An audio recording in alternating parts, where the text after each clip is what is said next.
Hello and welcome to News 9. I'm Nishchita, and first up, in a curious case of a declaration of assets, the BJP South Chennai constituency candidate has declared a Rudrakshamala to be his sole property. L. Ganeshan, while filing his nomination, declared his assets in this manner.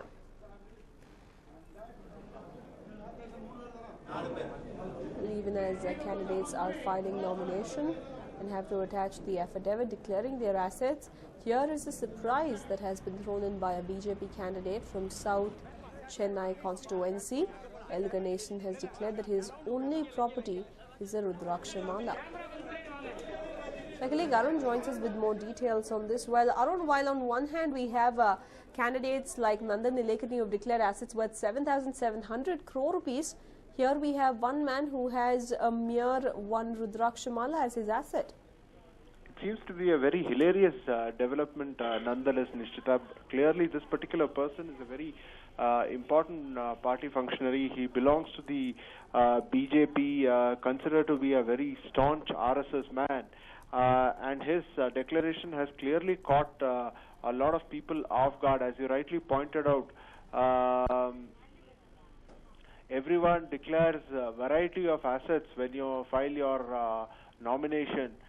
That includes cars and bungalows and all. But this particular person in question, Ila Ganeshan, has gone ahead and just said that he has one bead of Rudraksh. But given the fact that Rudraksh is a very expensive kind of adornment worn by men professing the Hindu faith, and it's a very costly kind of adornment, perhaps the cost of the Rudraksh will well compensate the lack of other assets that this particular person, Neela Ganeshan, claims to have, Nishchita. Right, and also this will definitely raise several questions at a time when we are seeing criticisms come in to candidates with high properties and high assets. This will definitely come as an upper hand for the BJP in Chennai. It remains to be seen, Nishchita, because remember, when you talk of Chennai South constituency, this has been a traditional stronghold of the DMK slash the ADMK. But whether this particular kind of declaration will project Ila Ganeshan as a man of modest means, as a man who is more tuned with the Aam Aadmi or the man on the street, and will it help the BJP convert it into votes and ensure Ila's victory remains to be seen. But clearly at this point of time, a very interesting development as far as the kind of assets being declared by prospective candidates wanting to go into the Lok Sabha. Nishchita. Right, Arun, thank you for joining us with all those details. Well, there we have it, this man that you've seen in television screens, who is the BJP candidate from Chennai South, has declared assets which amounts to just one Rudrakshamala.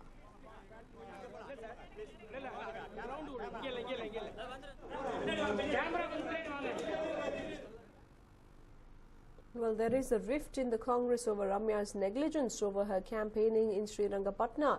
Congress leader Lingaraju has accused Ramya of neglecting Srirangapatna.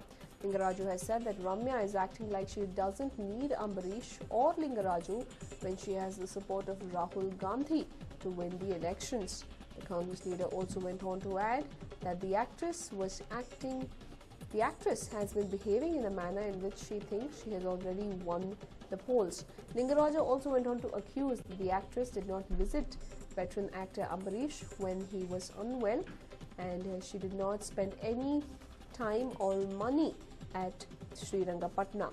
These were the accusations that were put forth by Congress Srirangapatna leader Lingaraju, who went on to accuse Ramya of being high-handed, of not caring about the people of the constituency, of not spending the MP-led funds, and of also not caring about Lingaraju as well as Ambarish.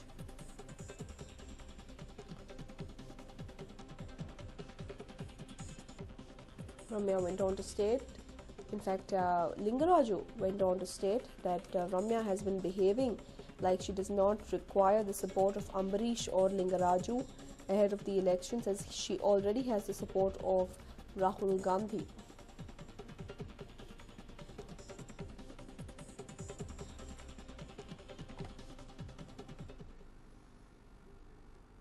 a day after stirring a controversy by questioning the oratory skills of Narendra Modi, Uma Bharati today reiterated that he is a popular leader but not a very good orator. In fact, she went on to stick to her stand and said, and I quote, "I stand by what I said. Modi ji is extremely popular but not a good orator as A.B. Vajpayee ji." Bharati had on Monday said that Modi is a not so good orator and people go to his rallies to show support rather than listen to him. Narendra Modi को आपने कभी अगर भाषण करते हुए सुना हो, अटल बिहारी वाजपेयी जी हमारी पार्टी के सबसे अच्छे वक्ता थे। लोग बोलते हैं कि भारत की राजनीति में उनके जैसा वक्ता नहीं था, लेकिन अगर आपने गौर किया हो तो नरेंद्र मोदी जी बहुत अच्छे वक्ता नहीं है। तो कल कहा था उसी को दिखाइए। दीदी कल भाजपा की बैठक दिल्ली में चलो, मैंने कल कहा था उसी को आप दिखा दीजिए।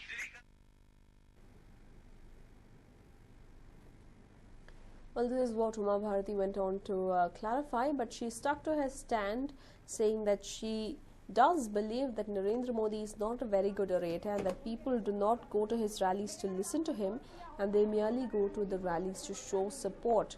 Uma Bharati had created quite a flutter as the entire Bharatiya Janata Party is practically banking on Narendra Modi and his popularity and his oratory skills ahead of the Lok Sabha elections, and Uma Bharati's comments created quite a flutter.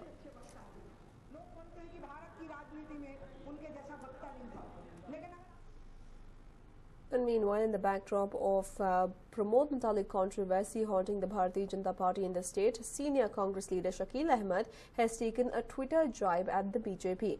He's gone on to state, and I quote, "After expelling Mutalik under media pressure, BJP is taking RSS help to persuade him to support BJP candidate Anant Kumar and others," unquote. Well, let's not forget that it was a controversy that had shamed the Bharatiya Janata Party, as Pramod Mutalik had been inducted into the BJP. Criticisms came in from all quarters and he was immediately kicked out of the party.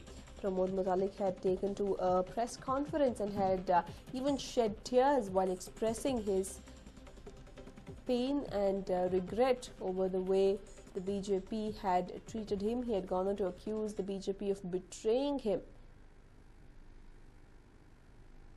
And now Shakil Ahmed has taken a Twitter jibe saying that it's not all over between the BJP and Pramod Mutalik, as using the RSS, the BJP is trying to persuade the Sri Ramasena chief of supporting Anant Kumar and similar leaders. And while there was a ruckus during AAP's roadshow in Delhi today, a member of the Aam Aadmi Party was seen slapping a man relentlessly for gate crashing the roadshow.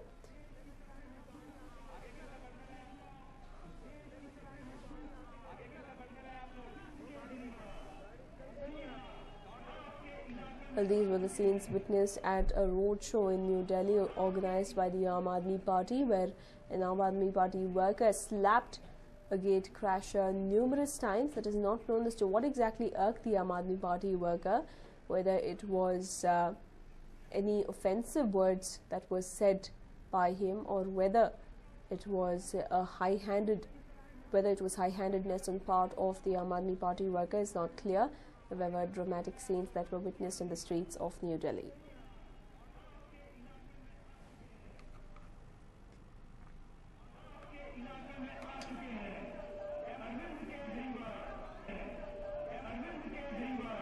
And in fact, these were the scenes witnessed during a massive roadshow that was organized by Aam Aadmi Party. Finally, it was the police officials who intervened and diffused the situation.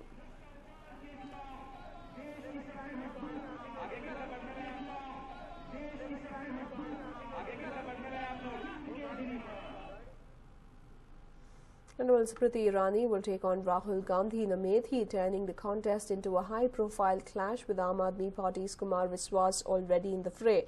The AAP candidate launched a twin attack on Smriti Irani and Rahul. He said that Smriti Irani is an actress and Rahul Gandhi is just a visitor. नहीं, पहले वो मना कर रही थी कि मैं नहीं जाऊंगी, मैं नहीं लड़ना चाहती। अब मुझे उनसे पूरी सहानुभूति है। मुझे लगता है कि भारतीय जनता पार्टी में उनका अहित चाहने वाले कुछ लोग हैं, क्योंकि अमेठी 140 किलोमीटर की कॉन्स्टिट्यूएंसी है। मैं पिछले 3-4 महीनों से यहाँ लगभग 800 गांवों में जा चुका हूँ और 40 रातें गांव में बिता चुका हूं। ऐसे में पहले ही एक ऐसे आदमी से अमेठी दुखी थी जो यहाँ दिखता नहीं है, यहाँ का है नहीं है, रहता नहीं है। मैं तो मकान लेके रह रहा हूँ, घर भी है, घरवाली भी है, बच्चे भी यही है।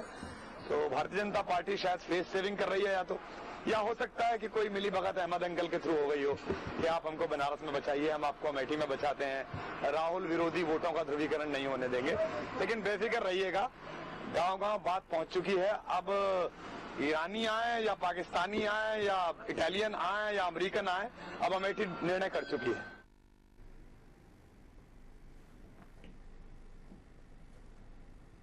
Irani will spice up the contest with Vishwas campaigning in Amethi in a bid to challenge the Congress leader who has won elections from Amethi in 2004 and 2009 and continues to be the favourite.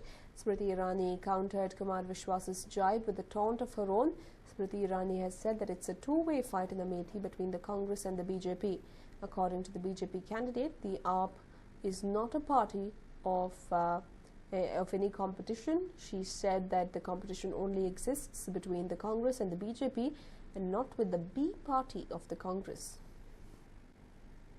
वर्ष सत्ता में होने के बावजूद Congress party उस लोकसभा क्षेत्र में विकास नहीं कर पाई है। अब पूरे देश में कांग्रेस के खिलाफ एक लहर है, विशेषतः अमेठी में राहुल गांधी के खिलाफ एक माहौल है। इसके चलते जनता के बीच में प्रश्न ये है कि जो व्यक्ति सत्ता में रहकर विकास नहीं कर पाया, वही व्यक्ति अब उसकी पार्टी जब विपक्ष में है तो कांग्रेस का नेतृत्व वहां क्या विकास कर पाएगा। तो विकास के मुद्दों के साथ मैं अमेठी की रणभूमि पर उतरूंगी। मैं इतना ही कहना चाहूंगी कि हमारा वरिष्ठ नेतृत्व स्वयं तय करता है कि कौन कहाँ प्रचार करेगा। मैं इतना जरूर आपको कहना चाहूंगी कि मेरे वरिष्ठ नेतृत्व का, आदरणीय राजनाथ सिंह जी का, नरेंद्र भाई का और बाकी सभी नेताओं का, अभी भी सुषमा दीदी का भी फोन पर मुझे आशीर्वाद प्राप्त हुआ, आश्वासन भी मिला कि वो प्रचार में आएंगी। लेकिन कब कौन प्रचार में उतरेगा ये पार्टी ही निर्धारित करेगी। कुमार विश्वास जी का निजी एक इतिहास रहा है महिला पर ओछी टिप्पणी करने का, तो मैं उनसे अपेक्षा सम्मान की करती भी नहीं थी। और मेरा ये मानना है कि अमेठी की रणभूमि में मेरा जो प्रतिद्वंदी है वो कांग्रेस का नेता है। कांग्रेस की बी टीम से मेरा कोई सरोकार नहीं। The decision to pit Irani, a Rajya Sabha MP seen to be close to Narendra Modi, comes after BJP decided that it should try and raise the ante against Rahul and Sonia in their boroughs that have been Gandhi bastions.